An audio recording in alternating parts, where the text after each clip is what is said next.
Oops. Hi, everybody. I'm Skip Alzheimer. Welcome to the AV Geeks Lunchtime Streaming Show, where I'm trying to illuminate myself a little bit, but also not blind myself. So, let's see what we can do here. Now I look all orange, because my shirt is orange. So, let's try.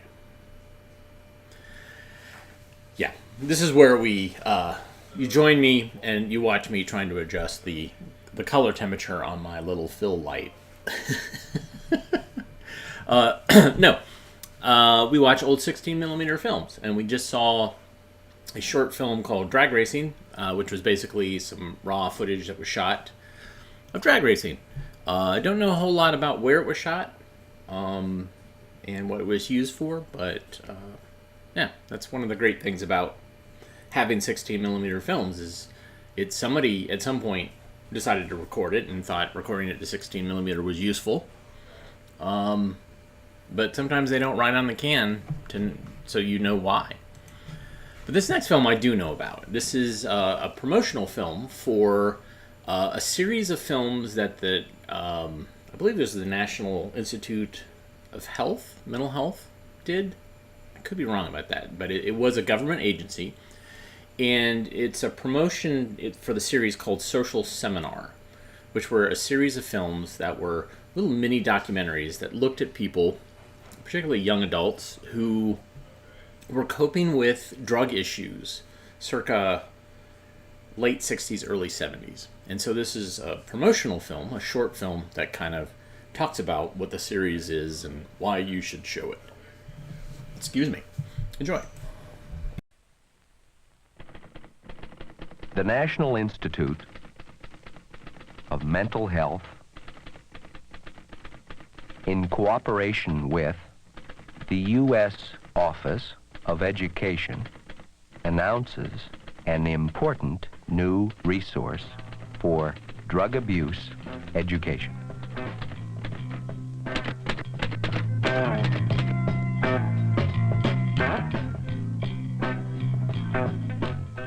The Social Seminar: Education, Drugs, and Society. All of us face the difficult task of finding workable ways of dealing with the problem of drug abuse. The problem does not lend itself to simple solutions. Drug abuse is a community-wide problem which requires the support and cooperation of all community members and social institutions. In our schools, teachers are in daily contact with young people and play a key role in drug abuse prevention. Teachers must try to understand some of the social and cultural phenomena which trouble many of today's youth and be sensitive to the pressures and anxieties of adolescence. Teachers must try to determine the factors which would predispose a youth to abuse drugs. Teachers must help to create a school environment which is relevant to the students' needs, interests, and aspirations. Teachers, or anyone else dealing with young people, need to be well informed about what drugs are and how they are used and abused and the possible causes for the drug problem. And most important of all, they must understand their own attitudes toward drug abuse and drug abusers before they can make any meaningful contributions in curbing the abuse of drugs. The drug problem is really a people problem, a communication problem, involving students and parents and doctors, friends and teachers and clergymen, policemen and neighbors and civic leaders, and also involving families and communities and cultures and schools and values, and also drugs. What fits in where? Who's responsible for what? Who can help? How and where to begin? These and other questions have been probed by young filmmakers from the Extension Media Center, UCLA, teamed with scientists from the National Institute of Mental Health and health educators from the U.S. Office of Education. The result is the Social Seminar: Education, Drugs, and Society, the most comprehensive multimedia drug abuse education program to date. designed especially for teachers and the school community. One component of the program concentrates on the factual issues through the technique of a programmed instruction text entitled, "What Will Happen If?"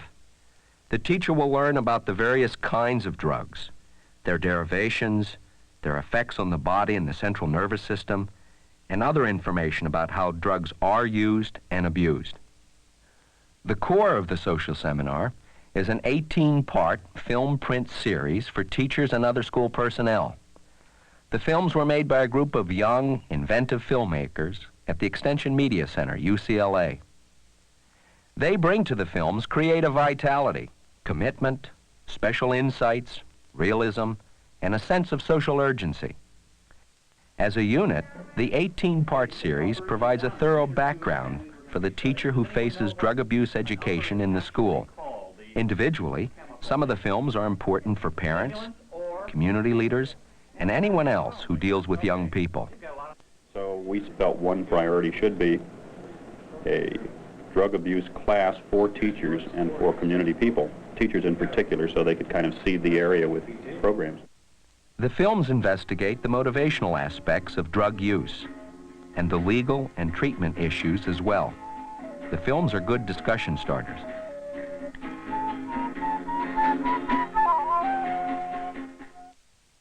In one of the films, Changing, a young family struggles for equilibrium in a society of conflicting standards and values. No matter what I say or anybody else says, that is what he's going to do, and he does it. Another film, Drug Talk, compares and contrasts several current drug abuse education programs for secondary schools. What problem do you see through the use of drugs? We've already got the problem. We're stuck with it. We've got to find some solution at this point. I came home today, you know. She says, "Fine, you weren't in school today." And I go, "Whoops." Yeah, that's right, I wasn't in school today. The film, Brian at 17, presents an adolescent's view of his educational needs and how school is and isn't fulfilling them. Confederation. Jordan Paul, One Teacher's Approach, is a personal film about a teacher's life and his students and the open lines of communication between them. Maybe doing things to get people, to break the ice, to get people more involved with each other. I've done this kind of thing before in class, and the reaction is, you know, the people who have an involvement like that tend to feel closer to each other. The complete 18-part series, designed for in-service teacher training, college, and educational television use, includes a discussion guide for each segment and a general curriculum guide for the entire course. A role-playing simulation game entitled Drugs, A Community at the Crossroads, is another component of the program. The simulation is used to dramatize the need for mobilizing community resources for planning education, prevention, and treatment programs, and to foster respect, trust, and confidence between parent, teacher, and student. It helps young people and adults come together to explore common ground and to modify their attitudes about drug use. Then you'd have to throw all your kids in reform school. Not all the kids. The social seminar materials have been carefully evaluated following extensive pre-testing on diverse groups throughout the country. And throughout the country, the White House Special Action Office on Drug Abuse Prevention is cooperating with local communities to present the social seminar, to provide instruction on effective utilization, and to encourage local drug abuse education programs. How can teachers get facts about drug abuse through to their students? What is it like being a teenager growing up in the 70s? How effective are drug education programs in the schools? What is really at the root of the drug problem? How much of the data teachers receive about drugs is factual? How much is myth? There are no simple answers to these complex questions. There are no easy solutions to the drug problem. The drug problem is a people problem and a communication problem. The social seminar, education, drugs, and society.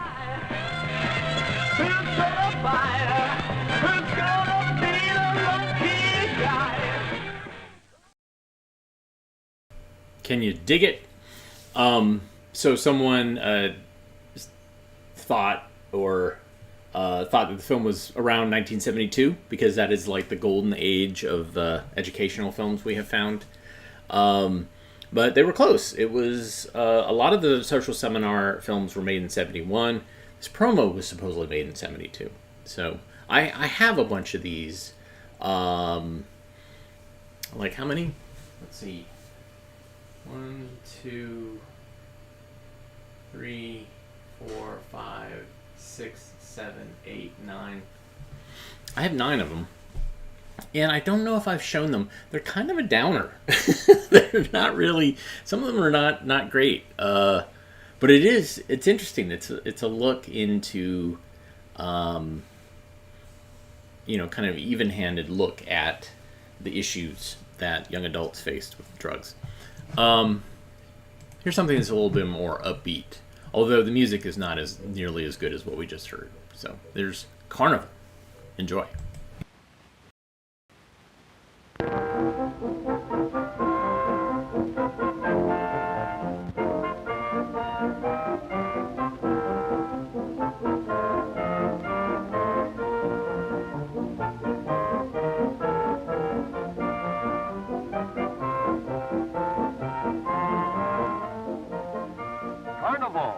Hurry, hurry! Hear the happy mixture of shouting and music, of laughing and barkers calling the crowd. And there's the giant wonder wheel that sweeps you off the earth. It's a mass of iron lace reaching far into the sky.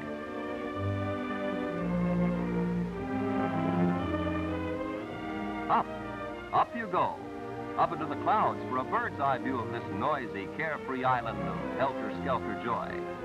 Then down, down, down. You ride the circling rim of this gigantic wheel and swing suspended in the air.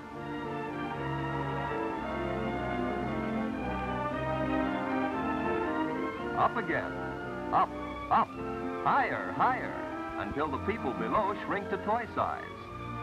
Up, up, and spread out below a maze of fantastic rides that are guaranteed to whirl your breath away.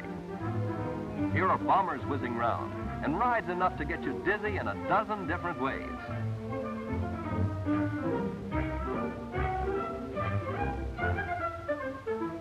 They roll you over, and roll you back. Then you're snapped around the corner by the cracking of a whip and try to get your bearings in a steel spider's grip.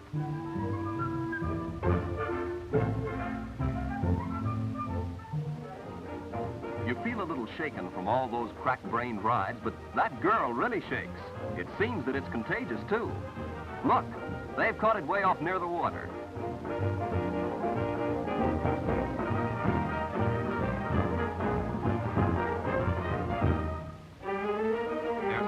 South Seas action on a cool Atlantic beach.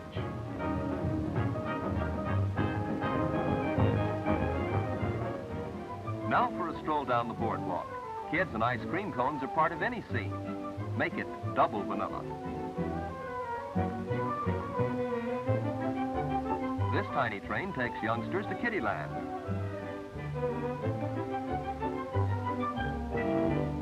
There's a small-size Ferris wheel to match the small-size train. And another junior ride. Watch for the horses in the background. There they go. Those are the horses of the steeplechase, racing along a track that circles the entire sprawling carnival. Well, let the horses go. These youngsters much prefer to ride in autos anyway, even if it gets them nowhere fast. Shiny fire engines sure can travel.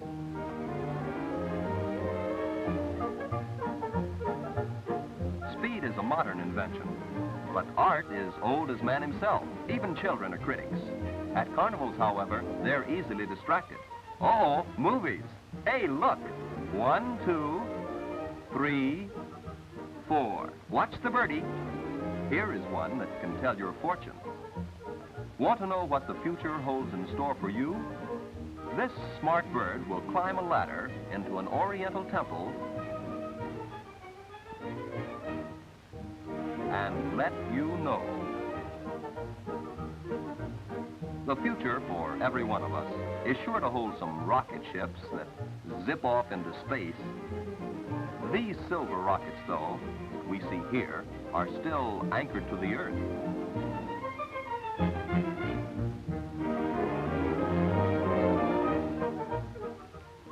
The merry-go-round is far from modern. It's been enjoyed since great-grandma was a little girl, and long before that, too. It jogs you up and down and whirls you around, both at the same time.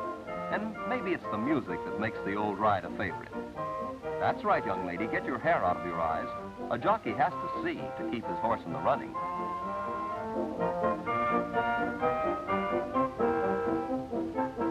They're off. First slowly, then up and down, prancing to a hurdy-gurdy tune.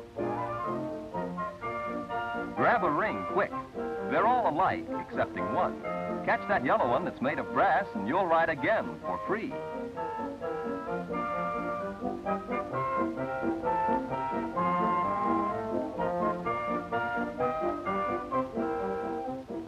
Okay, toss them back. That is, all except that winning ring. Whoa! Nice, horsey.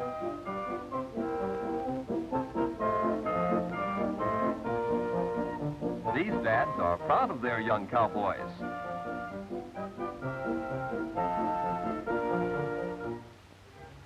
Merry-go-rounds and bright balloons. No carnival in any land can do without them. But no balloons for this baby. He's been bad. Next time, you'll mind your mother. How would you like to float in the sky like a toy balloon? Then try the parachute jump. It's the highest in the whole United States and was built for the World's Fair. Watch how gently the silk lets you down, softly as a balloon.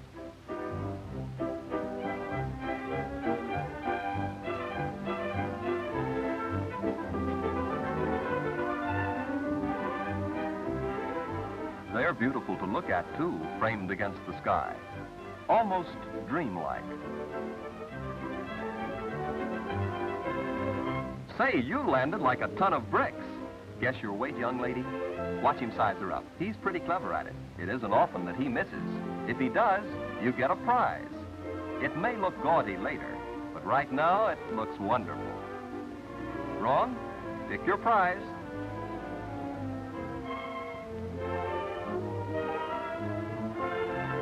It's late. Still, the ocean breeze refreshes you. Just one more thrill, then home. The roller coaster, that's the one. The last, the best of all, they say. It's mountain climbing on wheels.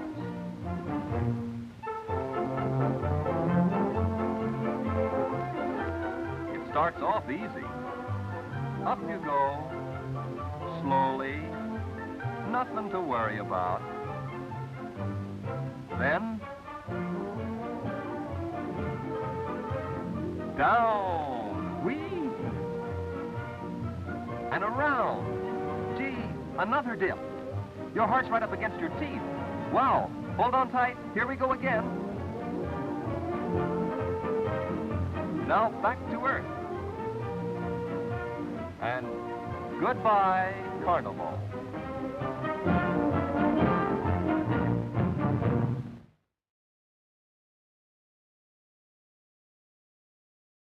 So obviously that's not a carnival. That is Coney Island. I showed this because State Fair is in town, and I'm not going this year. I'm probably going to hold off until next year, just because. But I have a couple of recollections of Coney Island, which are pretty great. Well, the first one was, the first time I went there, it was a bunch of us, some friends of mine, in New York, and we all piled into a van and made our way out to Coney Island from Manhattan.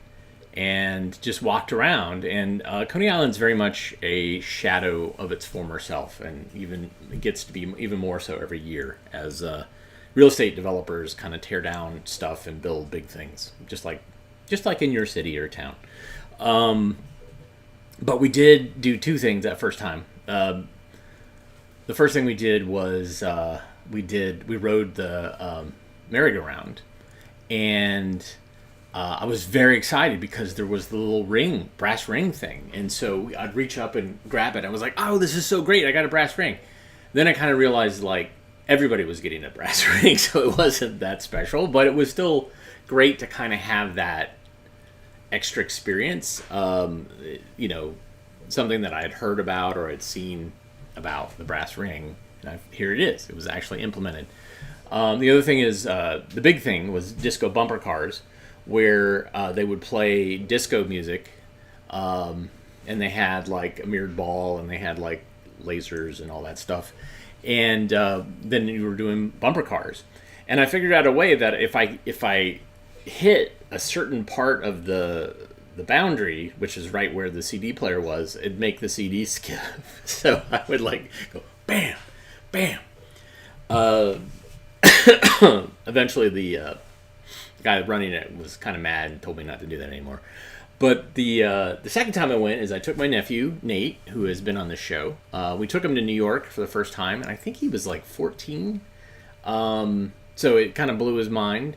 And we went to Coney Island, and we rode Wonder Wheel, which was featured in this and still exists. And we intentionally did not ride the cars that just kind of stand still. We rode the ones that kind of like, and it was awesome. It was really fun. It was expensive, but if you're in Coney Island, I recommend it because that thrill ride has been there forever. I think that and the roller coaster are the things that have been there. Maybe the carousel too, but anyways, totally recommend it. I got a film behind me. Let's see if we can watch this. I'm having some tension issues, but we'll see if we can do it. It's on this film scanner, so here we go. 1 second.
The first time I heard about nuclear arms and nuclear war was when I was home watching TV and it came on the news. And I was afraid that I might die, my family might die, everybody might die.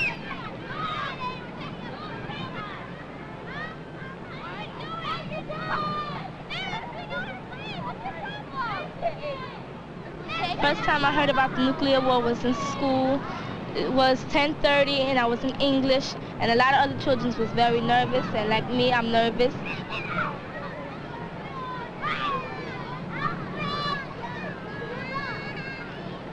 A nuclear war could happen later on today, or tomorrow, or next week, or next year.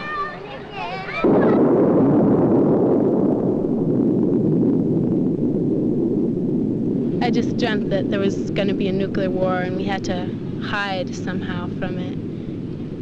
And I was afraid of all the glass coming and sticking in me because I know it would be really painful to die that way, so I wanted to kill myself, but my mother wouldn't let me.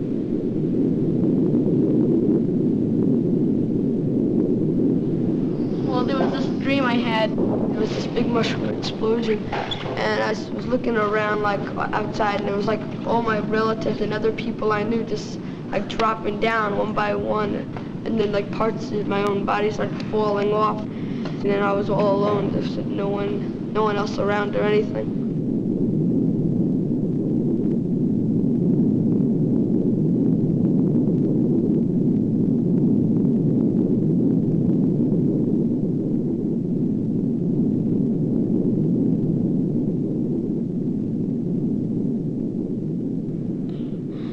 Pictures like I was gonna die and the world was nothing. There was gonna be an earthquake and I fall down and the bombs just be exploding. Everything just be going up and you see piles of dirt going up in the air. Everything going up in the air and then everybody just laying down dead.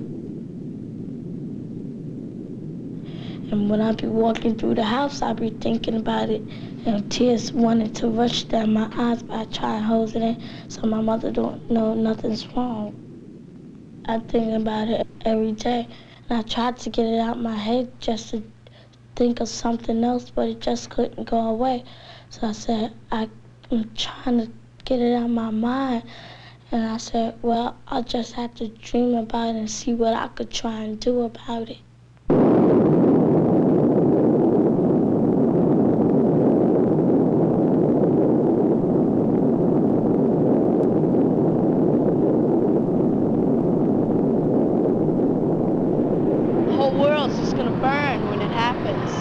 All you have to do is just push one button.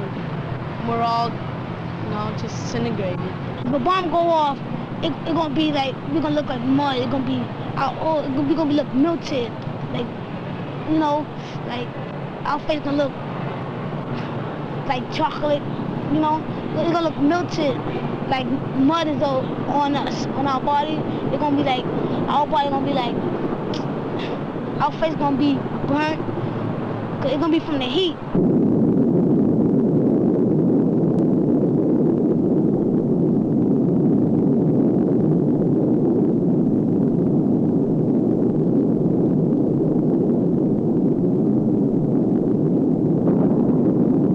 There would just be a big flash and I wouldn't realize what would happen because I would be just evaporated. That's what I've heard. People would evaporate and like the ground over there would melt and all around here. I don't think anything. I mean, it would just be like a big hole.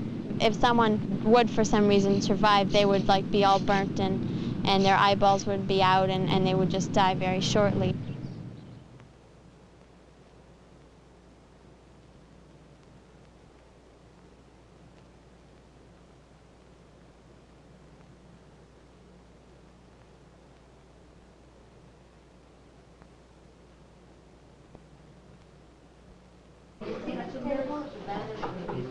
These bombs are going to be different colors. These are going to be like red and these are going to be blue. If you have one bomb that you want red and you have one bomb you want blue, you can have to have two stencils.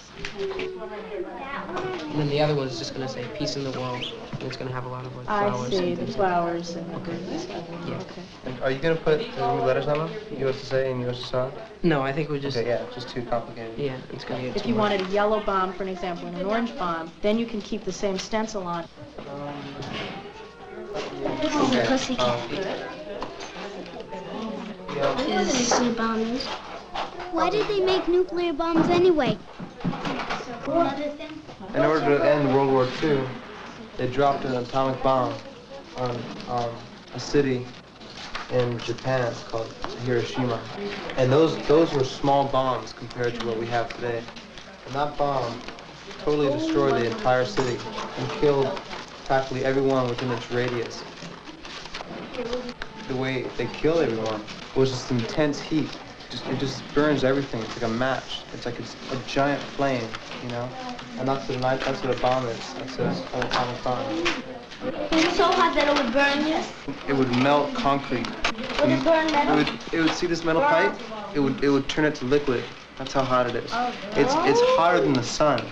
After the bomb goes off, there's wind. Gale force wind's worse than a hurricane, you know, and it'll fly you around like missiles, Yeah. and it'll fly objects around like missiles, and it'll hit you, or you'll hit something, and that's another thing that could happen. It covers such a vast area, one nuclear bomb. Why would the other people who wanted to hurt the other country, but they would just die too? Exactly. It's so important that we gotta do something about it.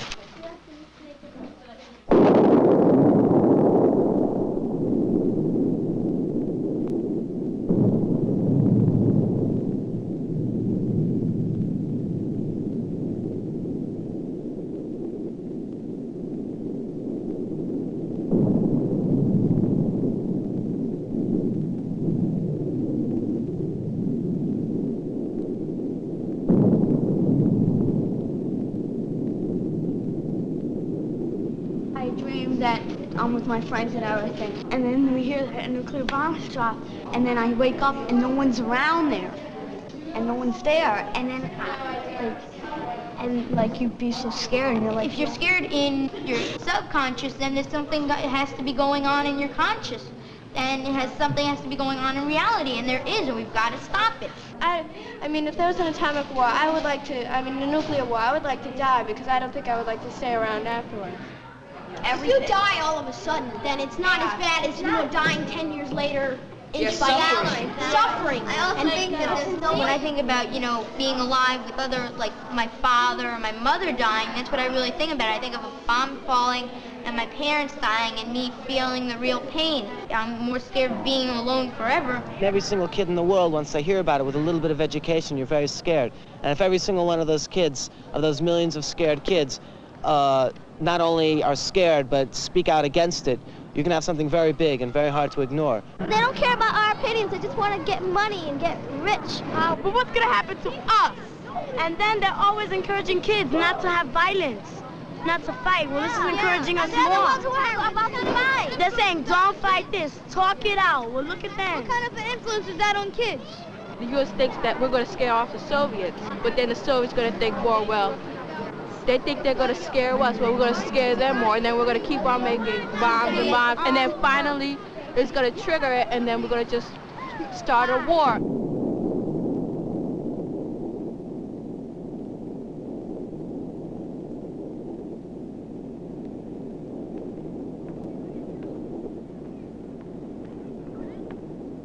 It be killing the poor people, like the poor people don't have nothing.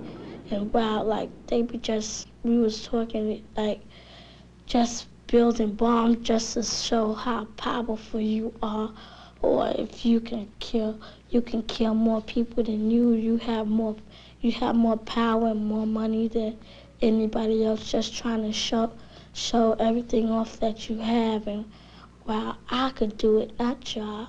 So I'm gonna do it the way I want to. I don't care about nobody's feelings. I just care about myself. It seems that way to me.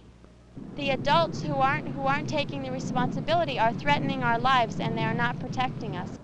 We could write letters and make tapes and send it to him and play it to him in his face and protest and try to make this stop happening. Should you sign it? How do you sign it? I'm writing a concern. How do you sign it? I'm not blaming you for everything, but maybe you could help everybody to live in peace and harmony just by throwing down your weapons. Bury the hatchet, shake hands, and just don't care about how another government governs their people. If you care so much about the people, help them, don't destroy them. I want to be a doctor, not a killer. We have enough bombs to blow up the world, but why do we want the world to be gone? The truth is, I'm scared. Dear Mr. President, in connection with the nuclear arms race with Russia, I am writing to you on behalf of all the handicapped or illiterate people and children who do not have a chance to express their ideas. You may think I feel sorry for them, but the truth of the matter is, I feel sorry for this country. If we'd rather spend our money building weapons, what it really comes down to is we're preparing ourselves to be destroyed. I am 5½. I am learning to read books. I don't want no nuclear power plants to drop bombs. They scare me. I don't want to die by them. I love to play soccer. Dear Mr. President, I wish there could be a place in this world for people to be safe in their homes. My biggest goal in life is to graduate from West Point. But after listening and reading about what would happen in the event of a nuclear explosion, if we use nuclear weapons, it will completely ruin our world. All the beautiful animals, plants, and people would die. And if we didn't die, we would wish we were dead. please stop before it is too late. Yours truly, Tanya Joey Vale, Donald, from age Marshfield, 4. Please consider what I have said. Sincerely, Jim White. Again, please stop making nuclear weapons. Ellen Kang.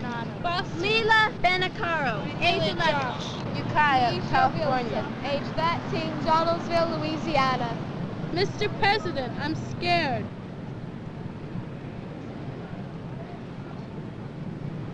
Since 8 o'clock this morning, there's been lots of kids around here reading letters from other kids around the United States.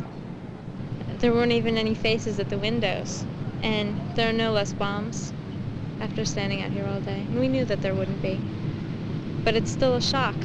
We need a person who will listen to the children, because at this point I think that we're the ones that are right. You know, often kids are wrong, and I'm very wrong sometimes, but here I know I'm right. We want to live.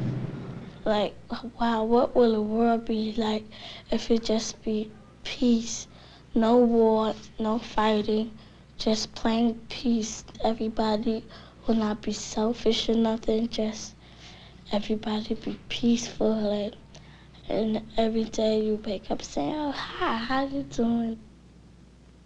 People should have hope, because if they have hope, then they will do the right things to help save the world.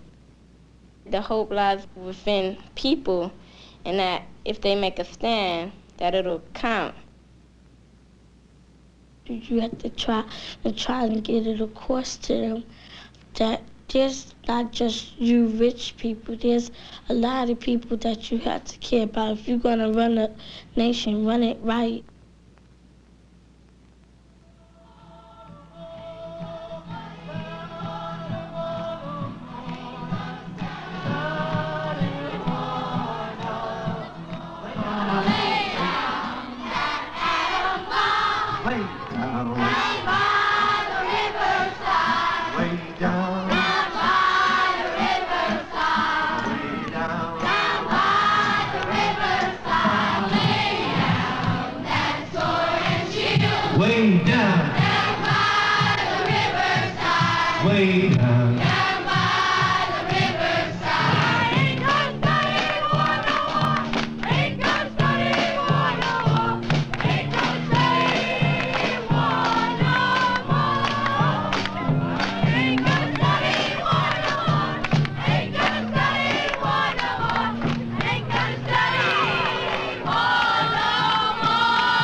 too soon. Here, I'm going to keep running it.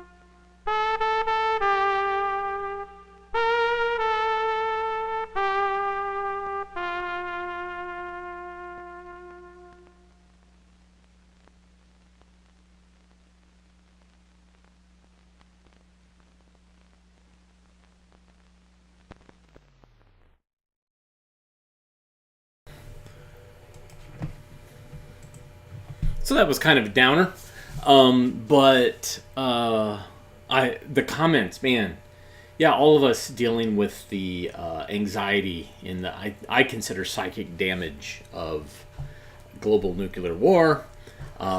Jim, thank you for sharing. You're skewed a little bit older than the rest of the population that watch this, but yeah, the Cuban Missile Crisis. I heard stories from parents and teachers that I had that talked about the anxiety and how close they felt like they were on the brink of a nuclear war.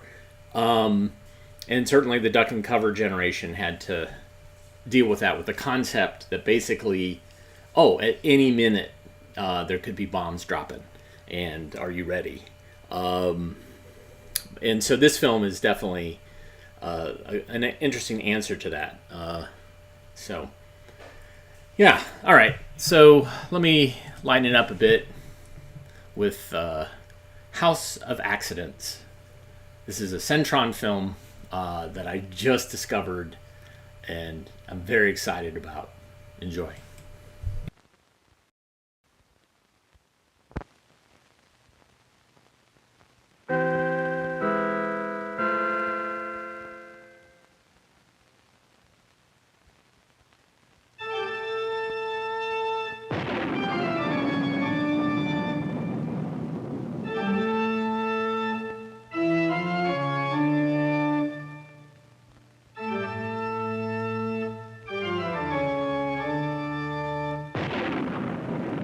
Welcome! I am Count Accident, descendant of a long line of accidents. I've been expecting you. Welcome to my ancestral home, the House of Accidents.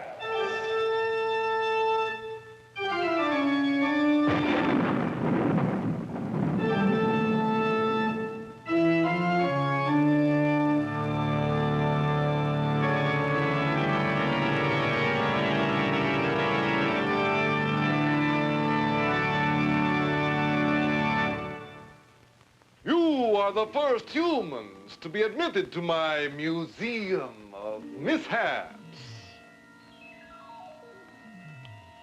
Here I have assembled exquisite instruments of torture. It has taken me years of spying on the homes of you humans to gather ideas on how I might cause accidents. But at last, it's finished. An authentic recreation of a typical human home. A gallery of goofs.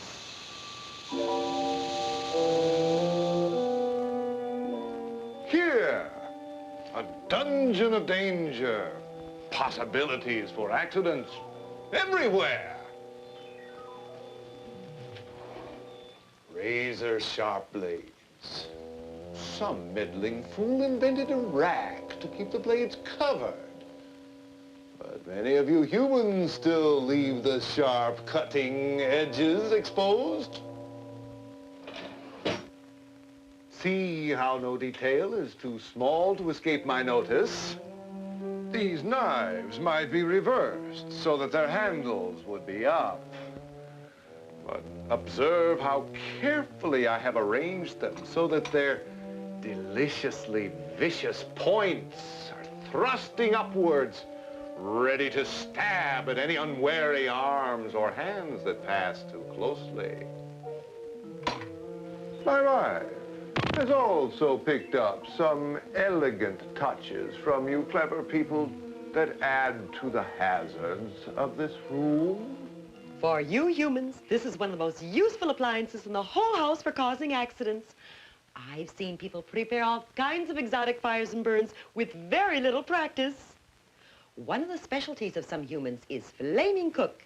You need only a few simple ingredients: a stove and a cook dressed in a blouse with floppy sleeves, ruffles, or bows. Simply brush the fabric near the flames and whoosh, flaming cook. Another favorite recipe is blazing kitchen.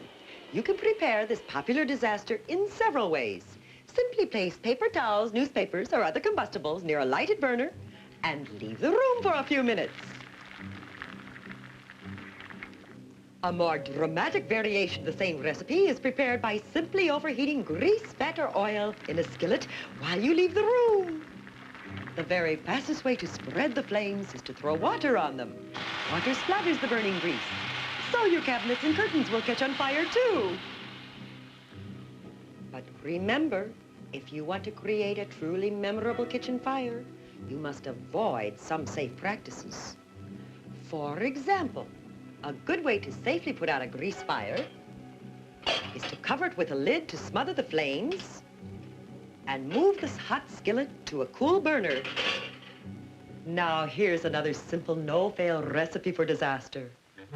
An ordinary pan of boiling water. Notice how the handle sticks out over the edge of the range. A curious child sees the handle, reaches up, and so. For a nice change of pace on their accident menu, humans often turn the handle over the top of another lighted burner. Then when someone grabs the hot metal handle, they burn their fingers, drop the pan, and splash scalding liquid all over themselves. See, it isn't hard to be a hazardous homemaker. If you keep aerosol cans near a hot burner on your range, I guarantee you that sooner or later. But don't neglect the refrigerator. To prepare a truly violent dose of food poisoning, just take out ground meat, green sauces, and foods containing salad dressings, and let them stand at room temperature for a few hours. That's all there is to it. Bacteria multiply quickly in foods such as these at room temperature.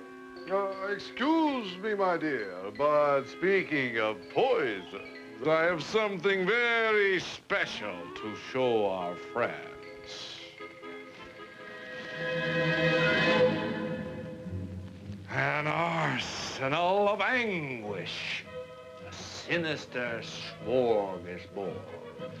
Enough deadly poisons, caustic chemicals, and acids to bring joy to my evil heart. And more in the garage. And in the laundry room. And in my workshop.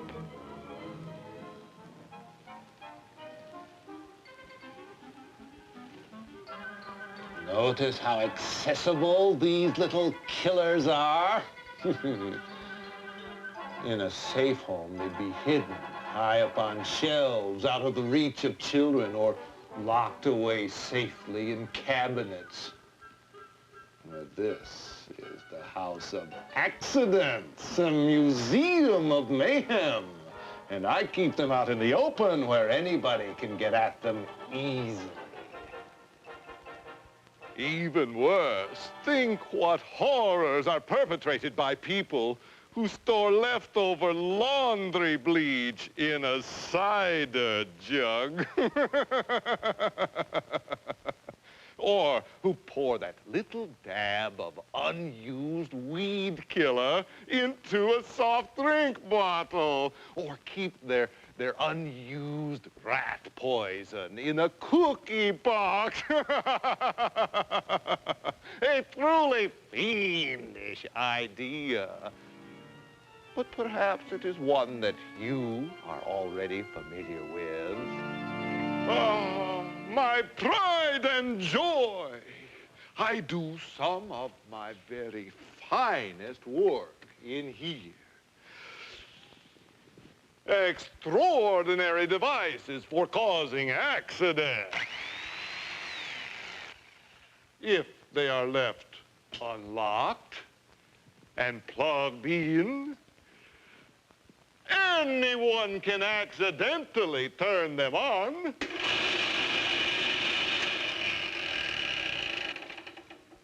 Ah, music to my ears.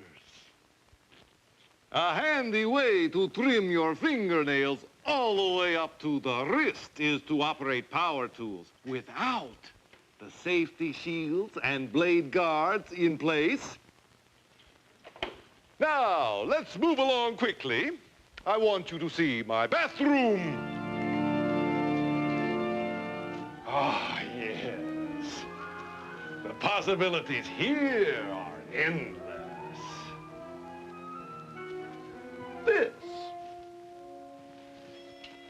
full of dangerous drugs and medicines, even aspirin. Oh, don't underestimate aspirin. Large doses of aspirin poison more children than any other drug.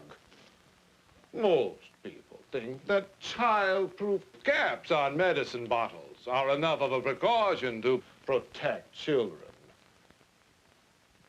That is their first mistake. The safe way is to keep medicines out of reach or locked away. But most people don't learn until it's too late. Notice how easy it would be to get these two bottles mixed up. Of course, a medicine that is prescribed to cure one person may become a lethal elixir for someone else. Oh, but if the light is dim, or if the bulb should burn out at night, like this, then you can't tell cough medicine from cologne. Anyone who takes medicine in the dark is likely to get intimately acquainted with a stomach pump. The directions and dosage instructions on many medicine bottles are most important to safety, but humans often destroy the instructions. Watch what happens when I pour from the label side of the bottle.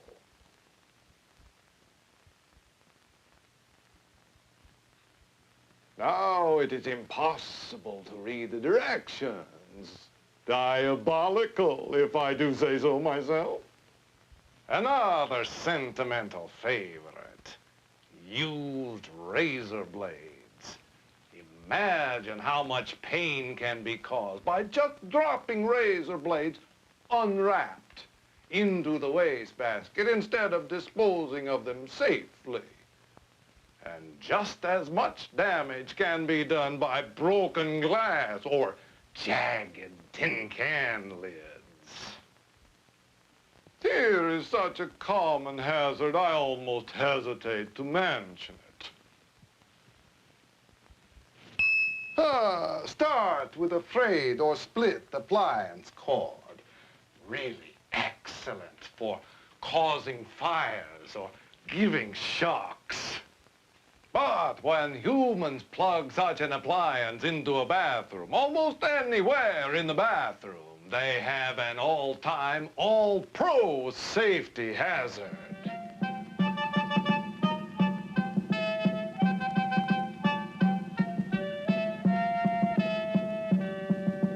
Imagine what happens if someone is standing here with one hand in the water and touches the radio with the other hand.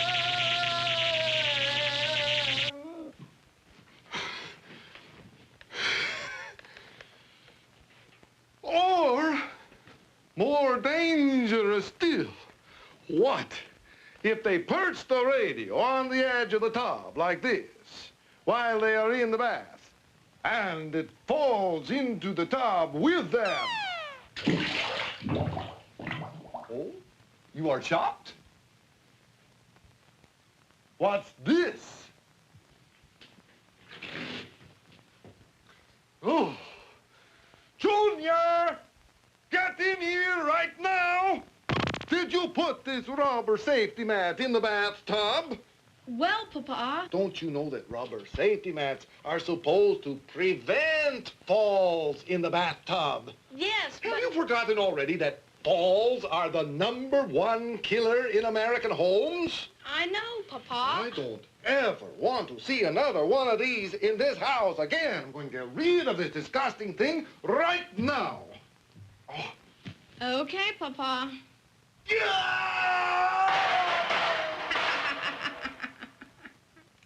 Junior, did you leave this roller skate here in the hallway? Yes, sir. The boy is learning. He almost killed me. He's going to amount to something after all. I really have been trying, sir. See, I've wrinkled up the throw rug so everybody will trip over them. And I've been very good about leaving my toys scattered all over. And I threw away the ladder so people will have to climb up on chairs and wiggly piles of boxes to reach high things. Oh, and did you see what I did to the basement stairs? Oh, I will look.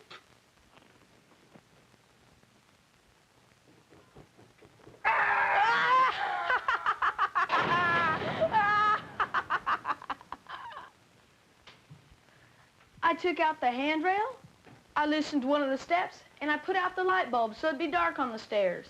I noticed that. While Papa's downstairs, let me show you around. I've been practicing with matches so I can accidentally burn. Oh, here's Papa. So there you are. Precocious little monster, isn't he? What's that? You have to leave so soon? But there are so many more things I wanted you to see. Ah, well, if you really must go, I hope you've enjoyed the tour. You know, I've been to your house many times. What, you were not aware of that? Why, that's where I get some of my very best ideas. You know, you are almost as good at causing accidents as I am. Look around when you get home. You will find many of the same hazards you have seen here in the House of Accidents. You can bet your life on it.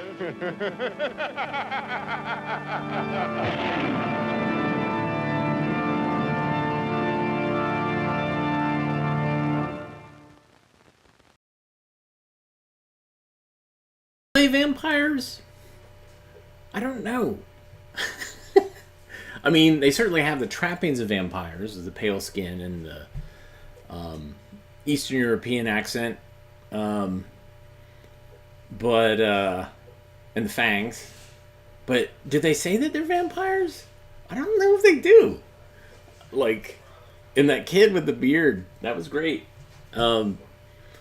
Yeah, so over the years I've collected films that are use kind of supernatural elements to get their point across. So, or they're, ghosts or whatever. So, The Haunted Mouth is another example of that, where you visit a house and there's a plaque, the Invisible Menace, basically tells you about what not to do so that he can perpetuate himself and destroy your teeth and gums. And this one was trying to do that, but it kind of forgets itself a little bit. Anyways, I'm happy that you guys got to see it. I hope that it offset the Bombs Will Break a Rainbow film. And I hope you appreciated that. I mean, it's, not everything we show is sunshiny. But it's definitely of a time, and this is why I collect films and I show them to folks like you, so you can kind of go like, oh yeah, I was having nightmares about that. So, thanks for tuning in. If you like what you saw, you can support us in a couple of different ways. The easiest, the free way, is just to hit the like button or the thumbs up button. Just if you've done it before, do it again. These are great ways to tell computers that that random series of images that are being shown are liked by people that are made of physical material. You can also go to our avgeeks.com site, and we have a 24/7 channel there that shows previous episodes, and you can buy DVDs there. You can go to patreon.com/avgeeks, and you can tip us. It's like a subscription tip jar, basically. And you can go to ko-fi.com/avgeeks. That's another way to say thank you. So tomorrow's Friday, right? Yeah, I guess we'll see you tomorrow. Everybody have a great rest of your day. As always, it's really great to see your comments, and I appreciate you watching. So take care, everybody. Bye.